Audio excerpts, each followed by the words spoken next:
adorarmos ao seu santo nome. Nós vamos tentar ser o mais breve possível nesta noite, devido ao caráter administrativo a ser tratado após o culto, e o pastor Messias já havia solicitado que nós fôssemos o mais objetivo possível para estarmos também dando espaço a este caráter administrativo. Mas eu queria convidar a todos para juntos nos colocarmos de pé. E nós vamos ler a palavra de Deus na carta de Paulo aos Gálatas, capítulo 5. E nós vamos estar lendo nesta noite do versículo 1 ao versículo 12. Carta de Paulo aos Gálatas, capítulo 5, dos versículos de número 1 ao versículo 12. Hoje nós vamos estar falando sobre a liberdade cristã. Amém? Nós vamos estar dividindo o capítulo 5 em duas etapas. Vamos estar estudando hoje do versículo 1 ao versículo 12. E em uma outra oportunidade estaremos estudando do versículo 13 ao versículo 26. Todos encontraram, digam amém. Então eu vou ler um versículo e vocês vão ler o versículo seguinte, tá bom? Estai, pois, firmes na liberdade com que Cristo nos libertou, e não torneis a meter-vos debaixo do jugo da servidão. Vocês. Eu, Paulo, vos digo que, se vos deixar de circuncidar, Cristo de nada vos aproveitará. E de novo protesto a todo homem que se deixa circuncidar, que está obrigado a guardar toda a lei. Vocês.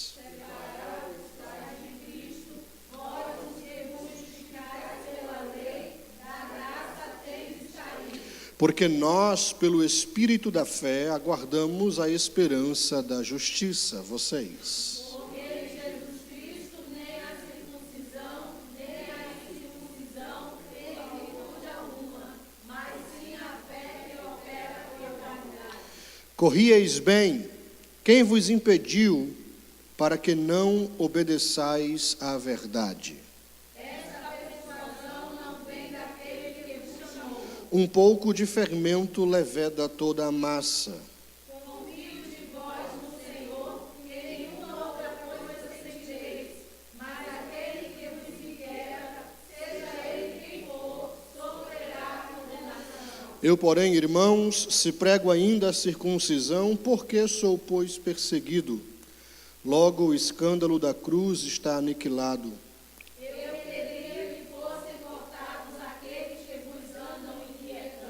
Senhor, obrigado pela Tua palavra, fala conosco nesta noite, Senhor, ministra aos nossos corações, este lugar é Teu, Pai. Em nome de Jesus oramos e Te damos graça, amém. Os irmãos podem tomar os seus assentos nesta noite. Eu já ia falar nesta manhã, mas não é manhã, é noite.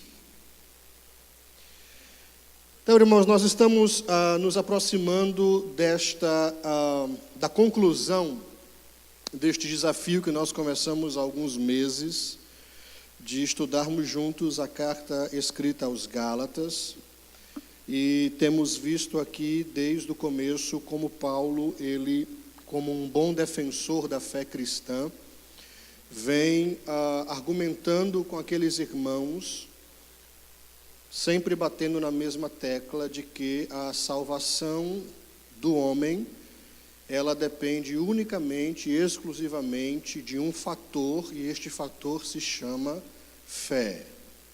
Fé em Cristo Jesus apenas. Um dos dilemas dos reformadores durante o período da Reforma foi o sola fide, né? Fé somente, fé apenas. E foi justamente um dos objetivos dos reformadores, foi trazer de volta a igreja a ideia de que a salvação era mediante a fé apenas em Cristo Jesus, nada mais do que a fé em Cristo Jesus. Não por obras, nada que nós fazemos pode nos beneficiar com a salvação. Os nossos esforços aqui, eles não compram a salvação, nem nos garantem a salvação, né? A nossa salvação, ela é garantida pelo que Cristo fez na cruz do Calvário, e ela é alcançada unicamente através da fé em Cristo Jesus. E é isso que Paulo vem ensinando até agora. Paulo escreveu esta carta com o propósito de defender este princípio indivisível do Evangelho. Isto aqui é um ponto inegociável da fé cristã. Existem pontos na fé cristã que você tem como negociar. Quando eu falo negociar, é você discutir, é você ter uma opinião diferente, tá? Por exemplo, existe no bojo doutrinário do cristianismo divergências no que diz respeito à questão do batismo. Existem irmãos que batizam por aspersão e batizam crianças. E nós já não cremos no batismo por aspersão e também não cremos no batismo infantil.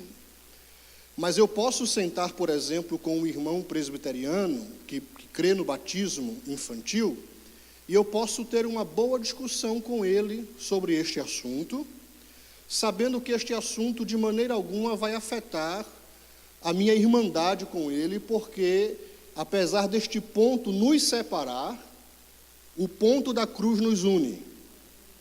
Porque tanto nós que somos assembleianos, pentecostais, como os irmãos que são presbiterianos, cremos que a salvação é mediante a cruz. Então este é um ponto onde eu tenho espaço para discordar e discutir. Um outro exemplo também é o famoso debate entre calvinistas e arminianos, que já vem despontando na história da igreja há mais de 300 anos, né? Eu posso sentar com um irmão que é presbiteriano, ou com até mesmo um irmão pentecostal que é calvinista, e posso discutir com ele amigavelmente sobre os 5 pontos do calvinismo, ou os famosos 5 pontos do arminianismo, sabendo que isto de maneira alguma vai afetar a nossa irmandade, porque apesar de nós termos opiniões soteriológicas diferentes, tanto o calvinismo quanto o arminianismo crê que a salvação ela é mediante a cruz, apenas. Você tem que passar pela cruz. Então isso nos faz irmãos, isto nos une, ok? Eu já não posso ter essa mesma conversa com um testemunho de Jeová, porque existe um ponto na doutrina do testemunho de Jeová que não coincide com o nosso, e não é só uma questão de opinião, mas é uma divergência de um ponto indiscutível da fé cristã, que é a divindade de Cristo. Entendeu? Então, este ponto aqui que Paulo está defendendo, a salvação através da fé, é um ponto indivisível, indiscutível.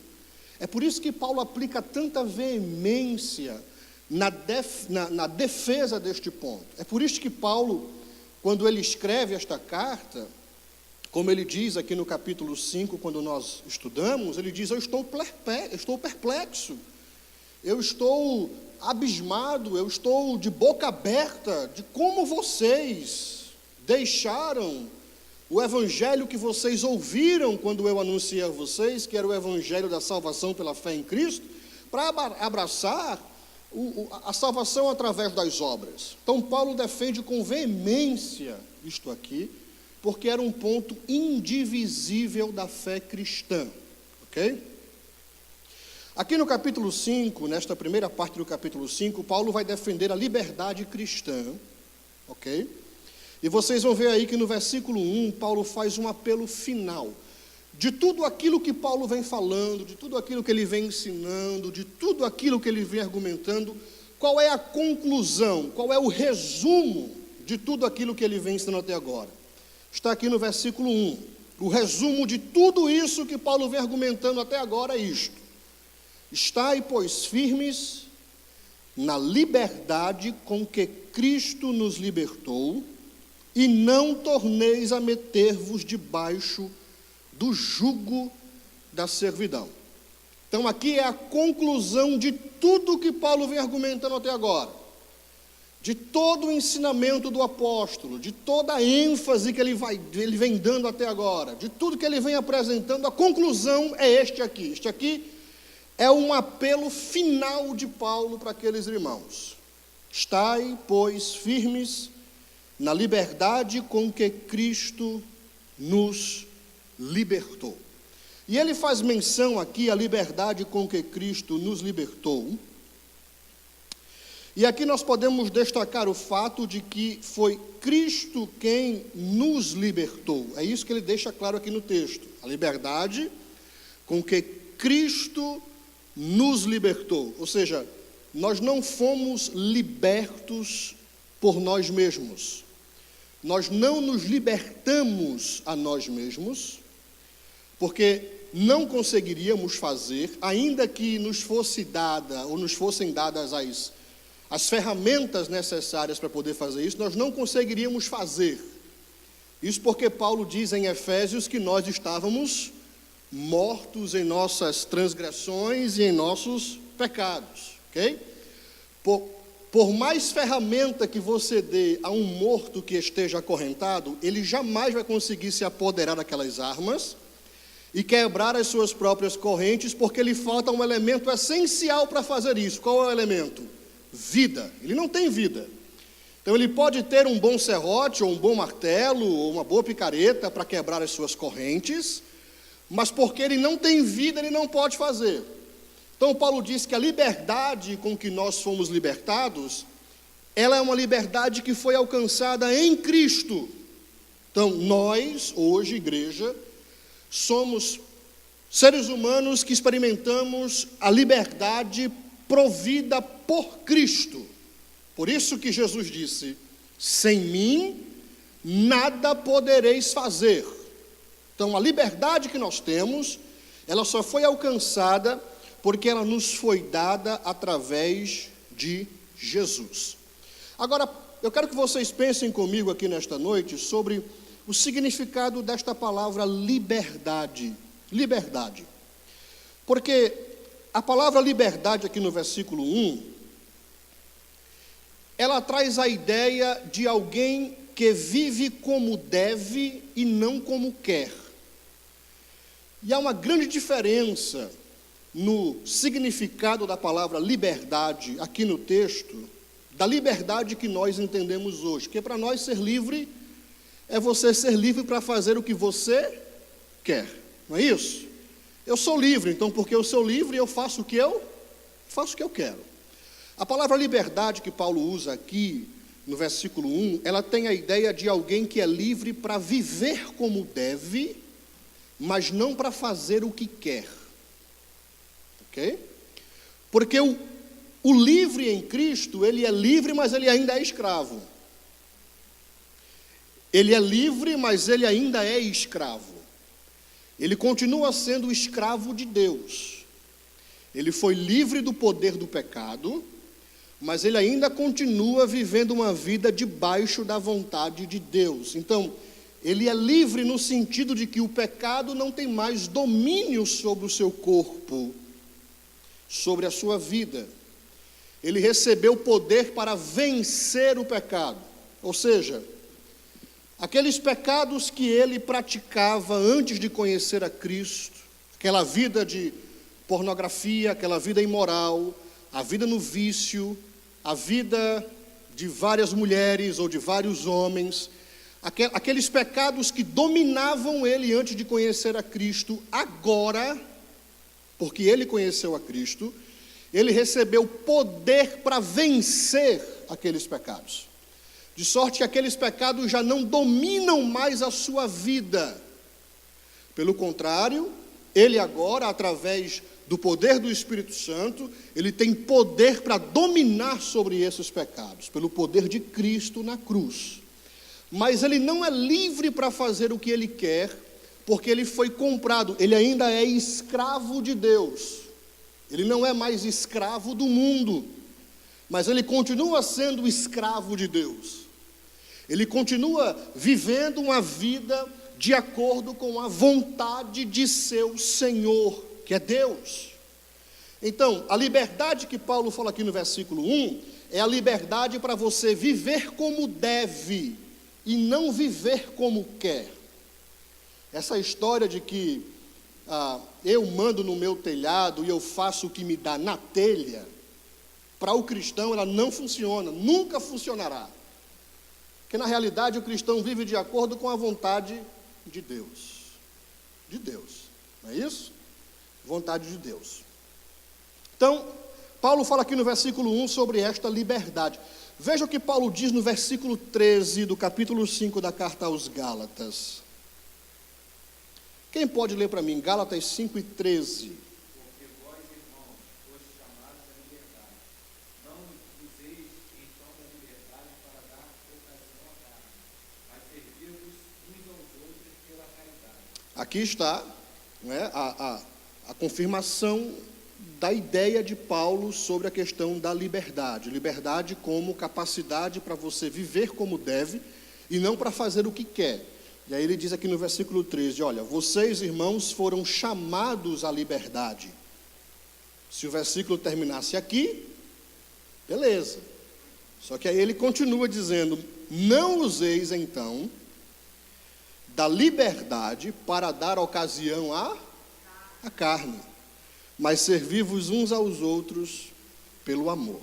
Então, nós somos livres em Cristo, mas não somos livres ao ponto de fazermos o que queremos fazer, e isso não nos dá uma porta para vivermos uma vida desregada. Porque o grande problema hoje em dia dos liberais é justamente pegarem essa verdade bíblica que nós somos livres, aplicá-las ao seu dia a dia para defender as suas práticas pecaminosas. Ou seja, eu sou livre, e porque eu sou livre, então eu posso fazer aquilo que me dá na telha. Eu posso pecar à vontade, eu posso beber, fumar, me prostituir, ter várias mulheres, ter vários homens, viver uma vida totalmente imoral, e no final da história, porque Deus é amor, Ele vai usar de misericórdia, e eu vou ser salvo, porque na realidade Deus só quer o coração, e eu sou livre. Paulo vai dizer aqui, olha, nós somos chamados à liberdade, mas não usem da liberdade para dar ocasião à carne. Então segura o frigorífico. Tem que segurar o frigorífico, tá? Tem que segurar isso aí, ok? Então não use da liberdade para dar ocasião à carne. Normalmente aqueles que vivem uma vida licenciosa, usando a graça, a fé e a liberdade como desculpa para pecar, são pessoas que nunca na realidade experimentaram conversão, tá? As pessoas que nunca foram convertidas, elas foram convencidas. Alguém disse para elas que elas eram salvas e elas acreditaram naquela palavra daquela pessoa, mas elas nunca experimentaram uma conversão genuína, porque quem experimenta uma conversão genuína, ele não busca uma porta aberta para correr para o pecado. Quem experimenta uma conversão genuína e tem a sua natureza espiritual mudada, ele pode até pecar, mas quando ele peca, ele sente, aquilo machuca o coração dele, faz com que ele volte aos pés de Deus, às vezes envergonhado de chegar na presença de Deus, porque ele se sente sujo, ele se sente imundo.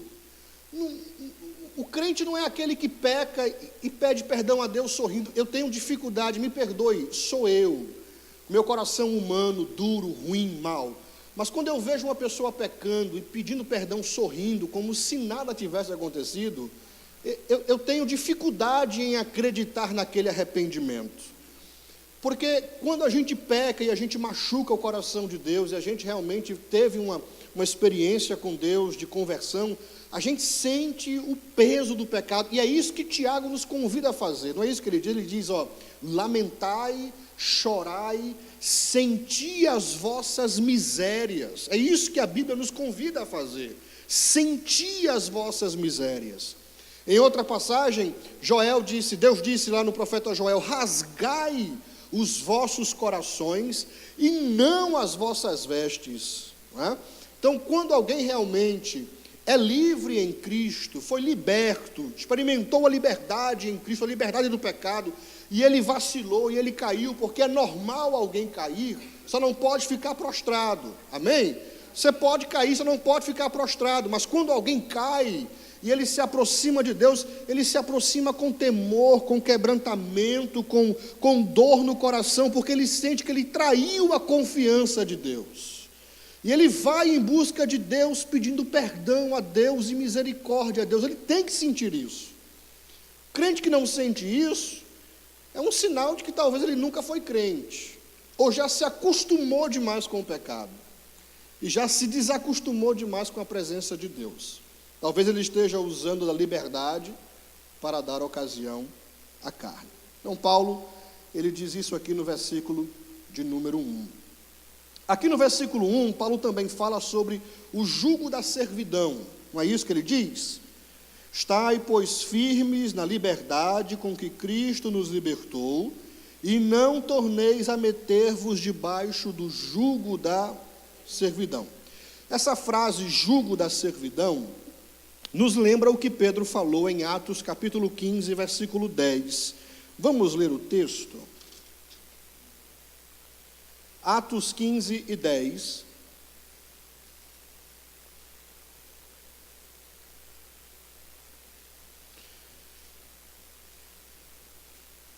Pedro disse o seguinte: agora, pois, por que tentais a Deus, pondo sobre a cerviz dos discípulos um jugo que nem nossos pais, nem nós podemos suportar? O cenário aqui, em que essas palavras foram proferidas, foi o primeiro concílio da igreja de Jerusalém, a primeira reunião administrativa da igreja em Jerusalém. Levantou-se uma questão problemática no meio dos cristãos primitivos, porque justamente essa questão aqui de Gálatas, os irmãos judeus, eles estavam querendo colocar sobre os irmãos gentios que eles observassem a lei, a circuncisão, o calendário judeu, guardassem as práticas dietárias dos judeus, e isso levantou uma grande questão na igreja primitiva. O que é que a gente faz então com esses irmãos que são gentios? Porque Jesus era judeu, ok? Os 12 discípulos, os 12 apóstolos eram judeus. Os primeiros discípulos foram judeus. A primeira igreja foi em Jerusalém, era uma igreja judia. Então a grande pergunta era, depois que há a conversão de Cornélio, a introdução dos gentios, a grande pergunta é como é que fica esse povo? Que come carne de porco, que come buchada, que come feijoada. Como é que fica esse povo?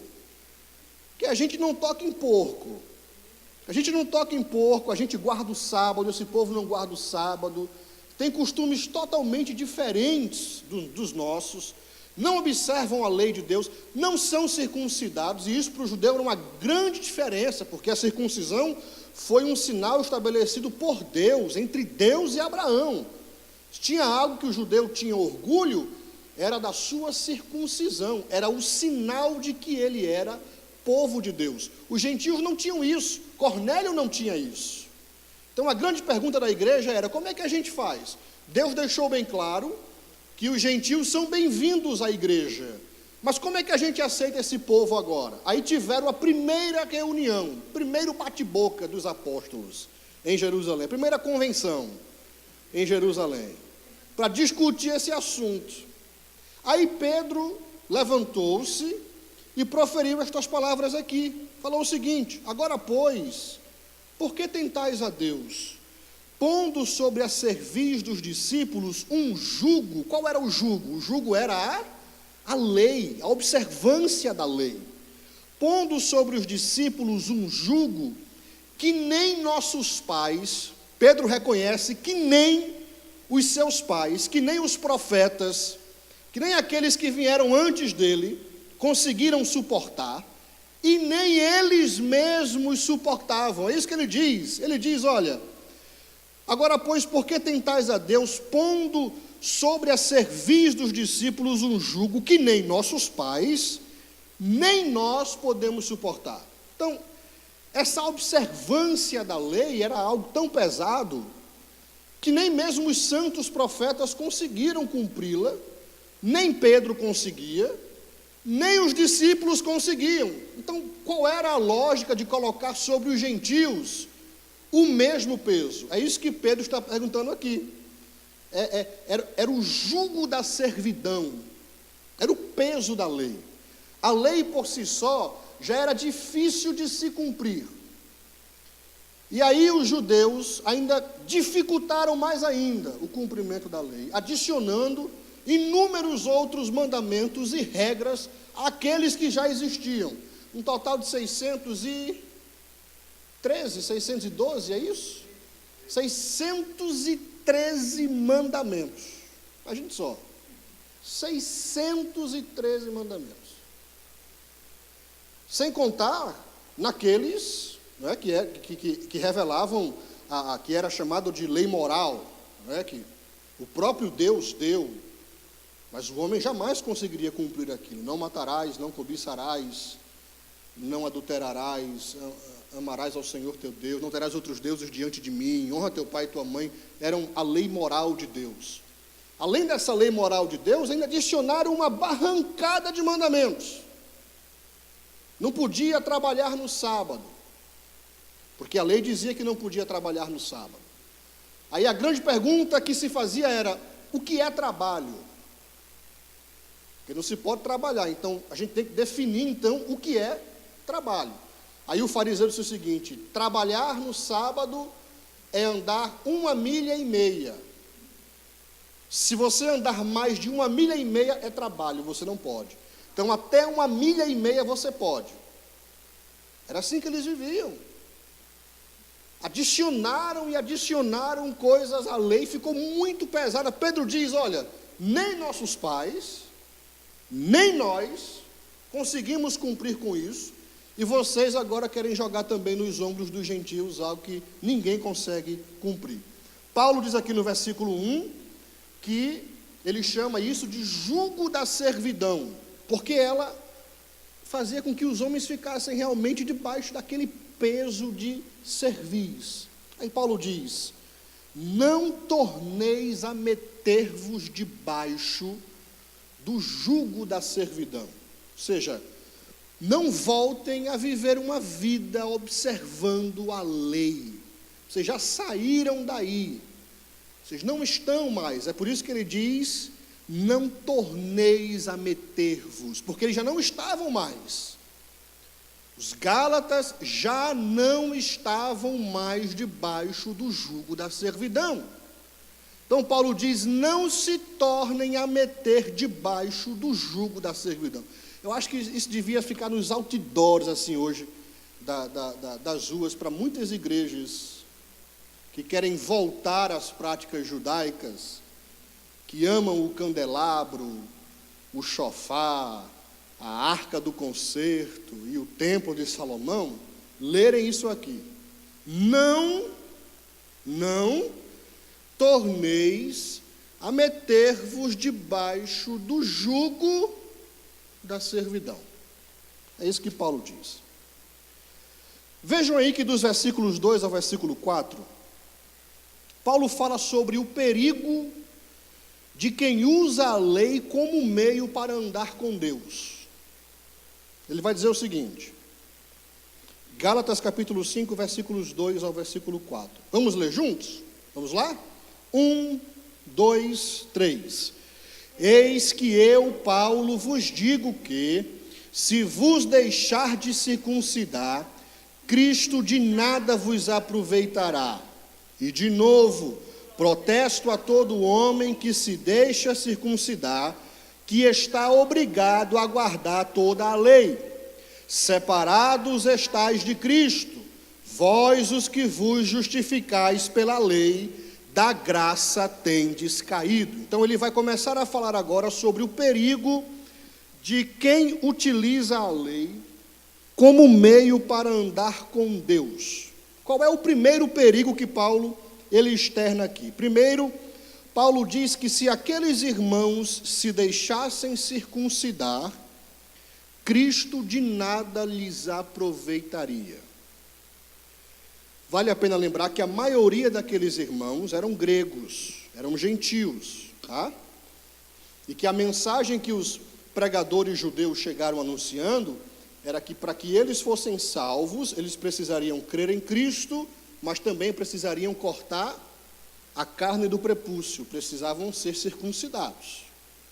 Vocês lembram que Paulo diz no começo da carta que ele foi até a cidade de Jerusalém uma vez, e ele levou 2 companheiros com ele? Quem foram os companheiros? Quem lembra? Um foi Tito, e o outro foi quem? Não, Barnabé. Paulo foi visitar a cidade de Jerusalém, e ele levou Barnabé e Tito consigo. Barnabé era quê? Era judeu. Tito era grego. Aí Paulo faz questão de escrever na carta aos Gálatas, no capítulo 2, que de maneira nenhuma ele obrigou Tito a se circuncidar, para que ele não perdesse a liberdade que ele tinha em Cristo.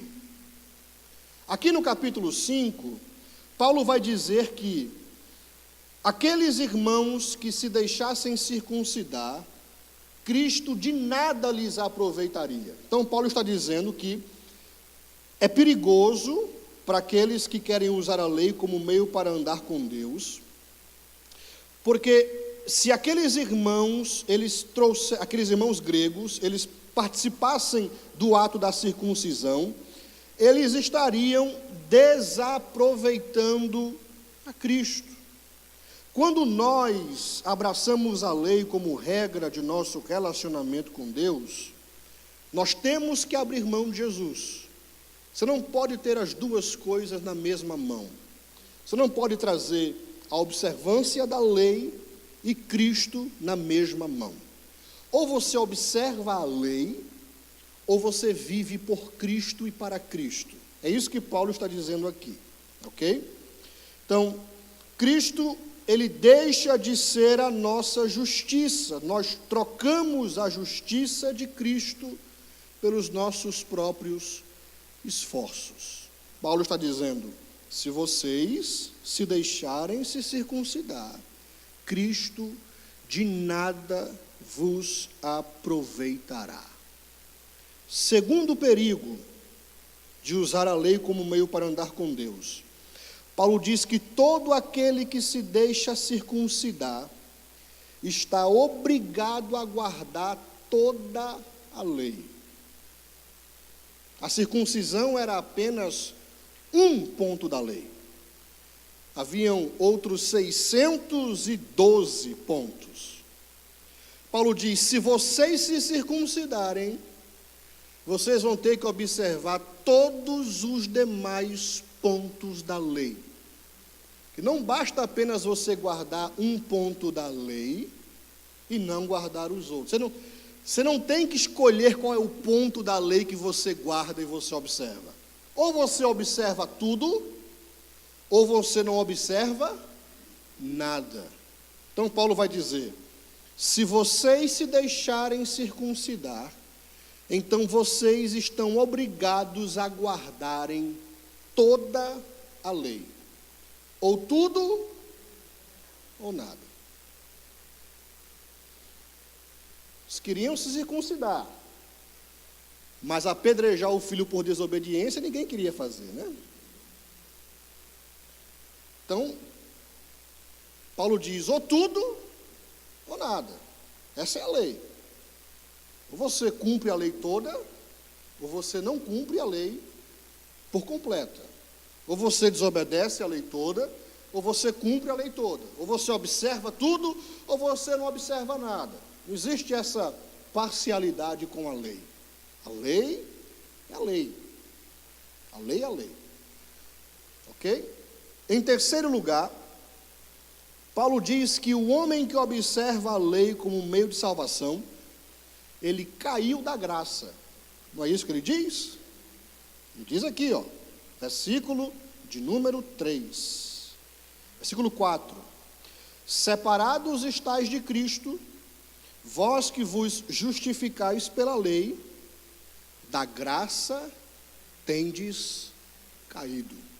Aqui, um perigo para aqueles que querem viver uma vida utilizando a lei como meio para andar com Deus. Paulo diz que viver pela observância da lei é cair da graça. É você sair desse benefício que Cristo conquistou para nós, chamado de graça. Se é por graça, não é por mérito. E se é por lei, é por esforço e mérito. Não é isso? A lei, ela destaca o esforço e o mérito do homem. Não é isso? Se a salvação fosse pela lei, ou se fosse por aquilo que eu faço, pelos meus esforços pessoais, então eu poderia chegar diante de Deus no dia final e dizer assim: Senhor, eu mereci estar aqui, porque eu paguei o preço lá embaixo para poder estar aqui. Então eu mereço estar aqui. Eu lutei para estar aqui, eu paguei o preço para estar aqui. Então este lugar aqui é meu. É meu. E outra coisa, não gostei dessa casa que o Senhor construiu para mim nesse lugar, não. Queria que fosse um outro terreno. Afinal de contas, eu trabalhei pela salvação, eu paguei, eu tenho um direito a escolher pelo menos o terreno onde eu vou morar aqui no céu. Que história é essa que o Senhor não deixou eu escolher? Não quero morar do lado do irmão Tiago, não. Eu quero morar do lado do irmão Moabe, que tem churrasco todo dia no quintal dele. Então, não é pelas obras, é pela graça. É isso que Paulo diz. É pela graça, através da fé, é dom de Deus, não vem de vós. E ele diz exatamente isso aqui: não vem das obras, para que ninguém se glorie. Ninguém. Sabe o que essa palavra ninguém no grego significa? Ninguém no grego lá é ninguém. É isso que significa a palavra ninguém no grego. Ninguém ali no grego é ninguém. Nem homem, nem mulher, nem rico, nem pobre, nem preto, nem branco, nem alto, nem baixo, nem feio, nem bonito, nem careca, nem cabeludo, ninguém se glorie diante dele. É dom de Deus. Então Paulo diz que aquele que observa a lei como meio de salvação, ele caiu da graça. Esse é o terceiro perigo de quem quer viver de acordo com a lei. Vejam aí que dos versículos 5 a 6, Paulo, ele dá uma resposta de fé àquele irmão que é legalista, que observa a lei. Ele diz o seguinte, vamos ler juntos? Todos juntos, vamos lá, versículo 5, 1, 2, 3. Porque nós, pelo Espírito da fé, aguardamos a esperança da justiça, porque em Jesus Cristo nem a circuncisão, nem a incircuncisão tem virtude alguma, mas sim a fé que opera por amor, ou por caridade, como algumas traduções dizem. Então, em outras palavras, o que Paulo está dizendo aqui é o seguinte: nós temos a esperança de que Deus nos aceitará, e é isso que esperamos pelo poder do Espírito de Deus, que age por meio da nossa fé. É assim que está traduzido na nova tradução da linguagem de hoje. Ok? Então, o que Paulo está dizendo aqui é que aqueles que andam no Espírito, eles aguardam a justificação pela fé, e não pelas obras. É isso que ele diz aqui. Porque nós, pelo Espírito da fé, aguardamos a esperança da justiça. Qual é a esperança da nossa justiça? É a nossa justificação. O que é a justificação? É o ato de você aparecer diante de Deus como justo, não é isso? Justo, sem pecado, justo, inculpável. Então Paulo vai dizer que isto aí, a justificação, nós alcançamos através de quê? do Espírito da fé. Então vejam aí que Paulo ele associa a justificação com a fé. Diferentemente do que os judeus estavam pregando, que a justificação e a salvação, ela vinha através das obras, da observância da lei. Paulo vai dizer, não, nós esperamos a justificação, mas esperamos a justificação através do Espírito da fé, através da fé, ok? Então, esses que vivem através da fé, eles não tentam ganhar a justificação através da prática das boas obras. Isso não significa dizer que o crente não deva praticar as boas obras. Porque Paulo vai dizer na carta aos Efésios que nós fomos chamados para as boas obras. Não significa dizer que o crente não deva praticar as boas obras. Ele não pode praticar as boas obras como sendo um meio para obter justificação diante de Deus, ou aceitação diante de Deus. Ele pratica as boas obras como resultado do encontro que ele teve com Cristo Jesus. Então, a prática de boas obras, ela é uma consequência. Não é a lei da física que diz, para toda ação existe uma reação. Então, a reação para o meu encontro com Cristo é a prática das boas obras. Se eu realmente tive um encontro com Cristo, o Espírito de Deus vai me impulsionar à prática das boas obras, mas eu vou fazê-las não para alcançar os benefícios de Deus ou o favor de Deus.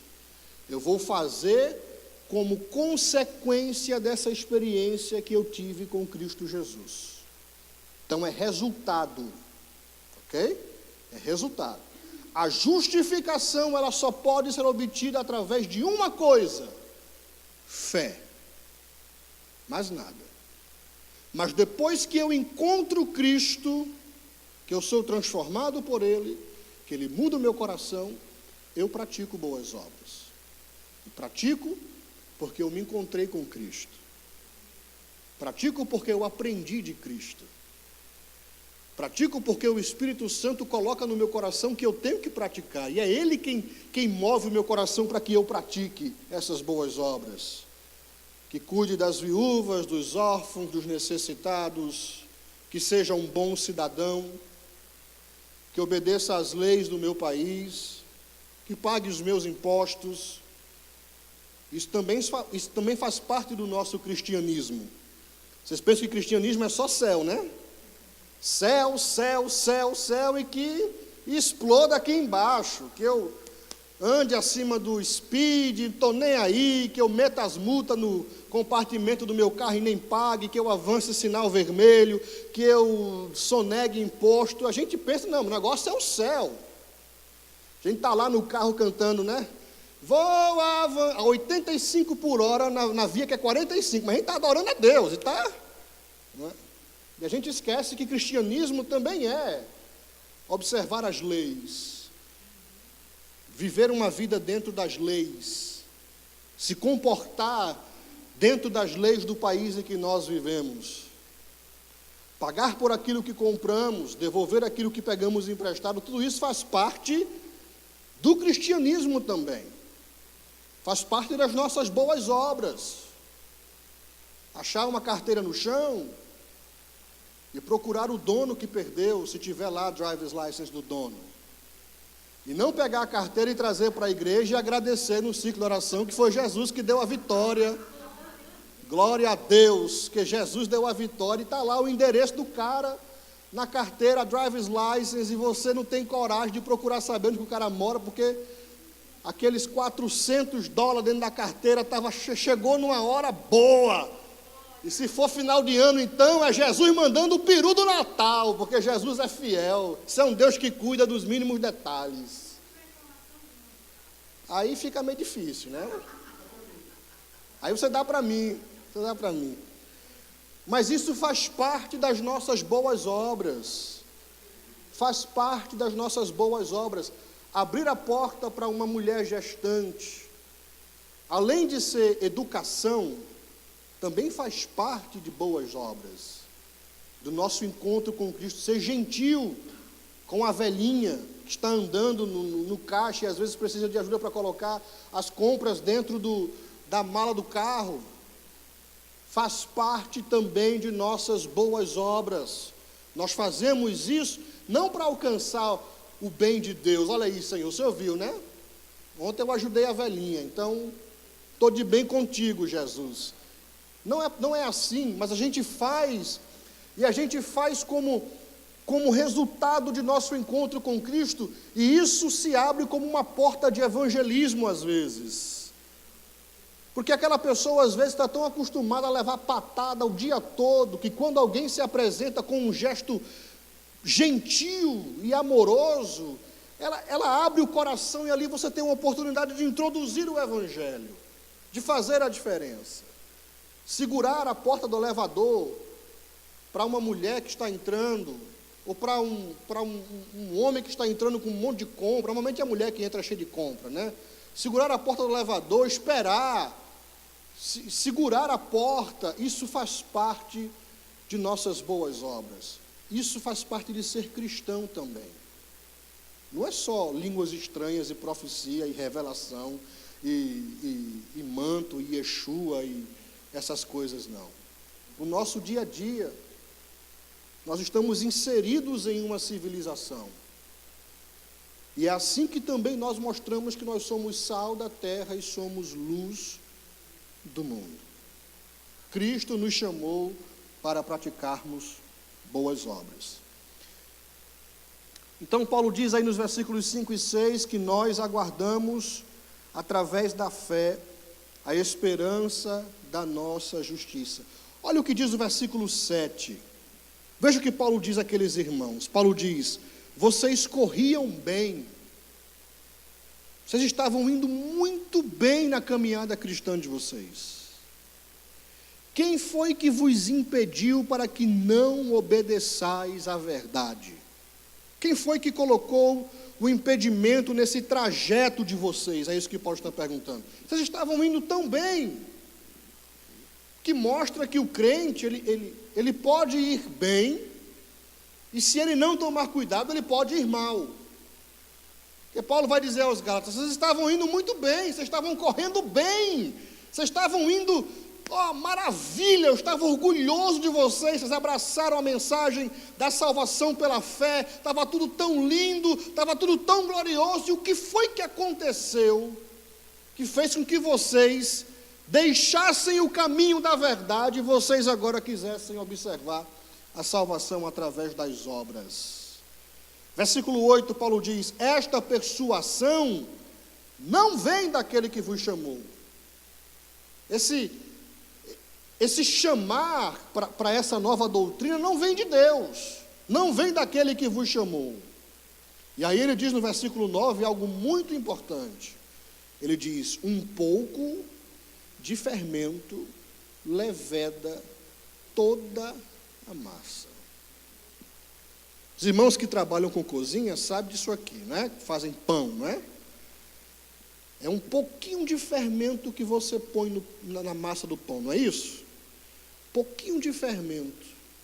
E de repente aquela massa ela está toda inchada, não é isso? Está toda inchada com um pouquinho só de fermento.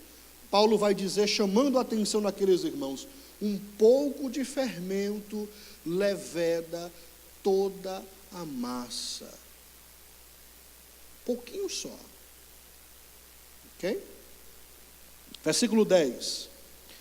Confio de vós no Senhor, que nenhuma outra coisa sentireis, mas aquele que vos inquieta, seja ele quem for, sofrerá a condenação. O que eu gosto de Paulo é que Paulo batia sem pena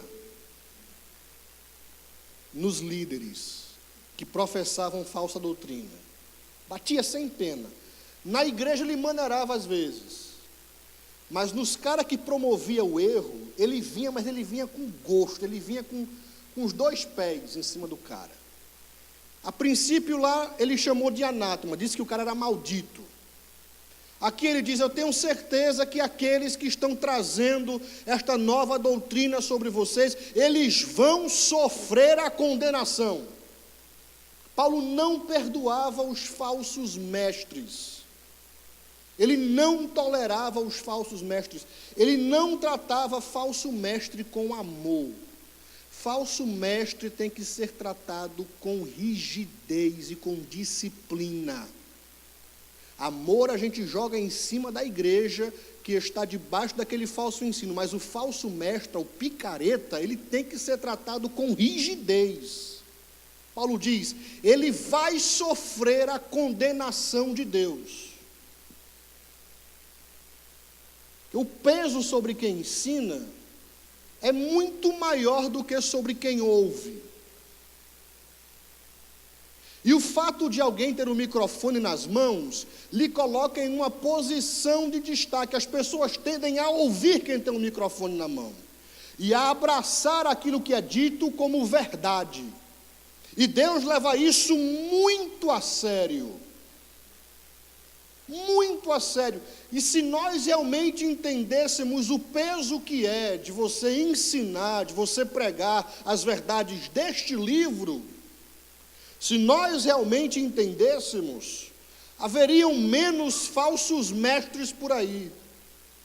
Porque essas pessoas que estão inserindo falsas doutrinas no seio da igreja, são pessoas que não têm o mínimo temor de Deus, estão brincando com Deus. Mas a Bíblia diz, Deus não se deixa escarnecer. Eu tenho muito medo de quem não tem medo de pregar ou de ensinar. Tenho muito medo de alguns pregadores que eu vejo por aí, em determinados congressos, que às vezes deturpam as verdades do Evangelho somente para balançar a multidão que os ouvem.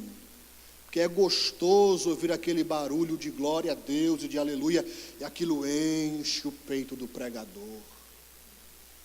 E eles têm coragem de distorcer o texto, de tirar o texto do seu contexto, de transformar a verdade de Deus em mentira e jogar aos ouvidos do povo simplesmente para receber os aplausos. Eu tenho muito medo desses homens.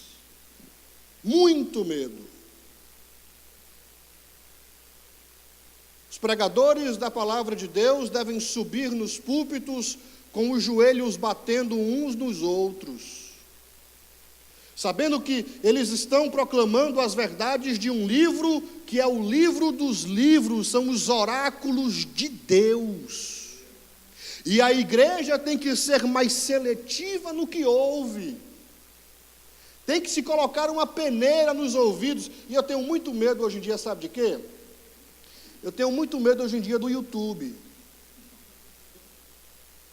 O YouTube é uma ferramenta maravilhosa, é ótimo, é lindo, é gratuito, é free, olha só, não paga nada. Mas eu tenho muito medo porque no YouTube você perde às vezes a seletividade do que você vai escutar. E você termina escutando de tudo que aparece na telinha. E ali você come de tudo. Se você não tiver cuidado, você termina comendo o que não deve. Ali tem todo tipo de comida, toda qualidade de comida à disposição dos ouvidos de todo mundo. E se você não for um crente seleto, se você não tiver seletividade, você termina comendo o que não deve. Aí você vem para a igreja e quando o seu pastor prega, você já não acha graça no que o pastor prega, porque você ouviu no YouTube o DDD falando que aquilo que o seu pastor prega é errado. Mas quando você fica doente, não é o DDD que vai visitar você no hospital, é o pastor que você não gosta de ouvir mais que vai visitar você no hospital. A gente tem que tomar cuidado com o que a gente escuta, tem que ser como os crentes de Bereia. Paulo pregando e eles, deixa eu examinar para ver se realmente o que Paulo está dizendo está de acordo com a Escritura. Mas é Paulo que está pregando, você não precisa conferir. Não precisa. Se Paulo entrasse aqui nas portas hoje da igreja, já pensou? Apóstolo Paulo, e ele fosse pregar o sermão de hoje, você teria coragem de conferir o que Paulo estava dizendo? Salvação é pela fé. Você pode dizer onde é que está escrito isso, Paulo, por favor? Onde é que está escrito que a salvação é pela fé? Era assim que os bereanos faziam. E Paulo louvou a eles por causa disso. E é isso que a gente precisa fazer. Quantidade de heresias que existe hoje dentro das igrejas poderiam ser minimizadas se nós fôssemos mais seletivos naquilo que nós ouvimos. E se estudássemos mais a palavra de Deus. Paulo diz, eles sofrerão a condenação.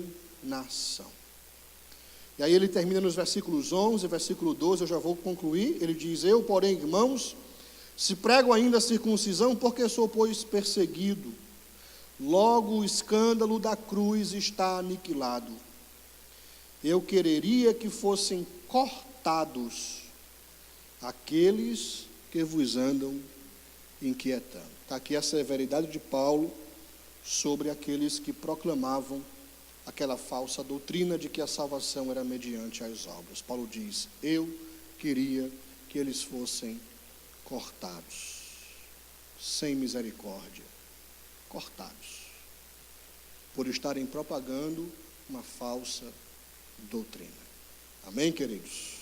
Vamos ficar de pé nesta noite, eu já vou encerrar e o pastor Messias já vai dar continuidade. Senhor, obrigado pela tua palavra, louvamos o teu nome nesta noite, pedimos a tua graça e a tua misericórdia sobre nós, ajuda-nos a crescermos na graça e no conhecimento da tua palavra, é a nossa oração, em nome de Jesus. Amém. Glória a Deus. Toma o seu assento, por gentileza. Eu quero saudar a igreja com a paz do Senhor. Irmãos, é bom a gente estudar a palavra de Deus, não é verdade? E a importância de nós sermos praticantes da palavra de Deus, não é? Se nós, irmãos, estudasse mais a palavra de Deus, a gente errava menos, não é? E nós sabemos que hoje as coisas estão tão fácil que muitas pessoas já não querem mais estudar a palavra. Enquanto o pastor Tiago estava trazendo esse ensino, eu me lembrei, eu estava na Flórida, na CPAD, comprando algum material,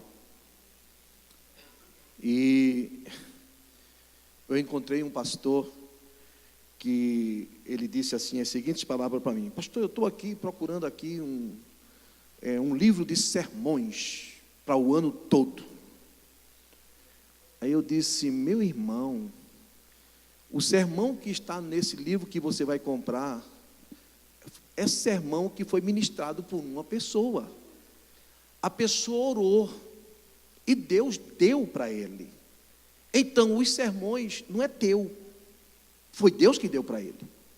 Não, pastor, mas a dificuldade é grande de orar. Aí eu disse: então, meu irmão, difícil, viu? A ovelha aqui está debaixo da tua autoridade espiritual. Porque, irmãos, porque quem dá mensagem é Deus. Eu aprendi dessa forma. É Deus, não é?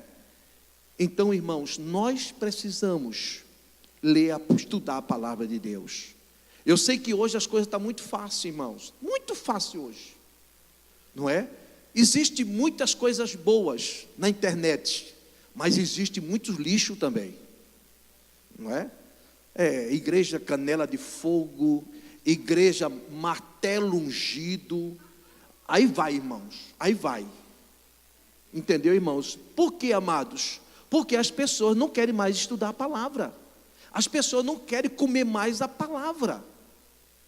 Não é isso? Antigamente, irmãos, os cultos de doutrina, que agora mudou, né? Agora não é mais doutrina, é ensino. Porque doutrina já chama muita atenção do povo, já deixa o povo triste. Mas o culto de doutrina, irmão, que é o mesmo de ensino, era para crente. Não é verdade? O culto de doutrina era o culto do pastor. Era o culto que o pastor trazia às ovelhas para ouvir a palavra de Deus, o ensinamento da palavra de Deus. Muitas vezes, irmão, hoje a gente ministra estudos da palavra, doutrina a igreja no domingo, porque muitas vezes o crente não vem no culto de doutrina. Aí fica difícil para a gente, não é verdade? Mas eu louvo a Deus pela vida desses que estão aqui, porque são pessoas que querem verdadeiramente ter uma vida pautada na palavra de Deus. Amém? E esses ensinos que nós estamos tendo da carta do apóstolo Paulo aos Gálatas, irmão, eu tenho aprendido muito.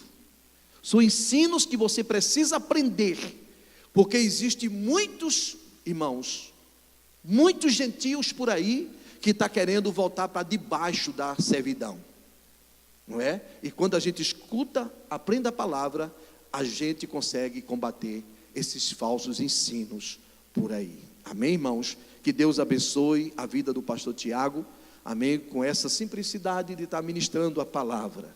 Não é isso, irmão? E outra coisa, deixa eu falar algo para vocês, irmãos. Eu aprendi que palavra não mata crente, não. O que mata crente é a falta dela. Amém, irmãos? Se a igreja que não tem palavra, entendeu? O crente morre.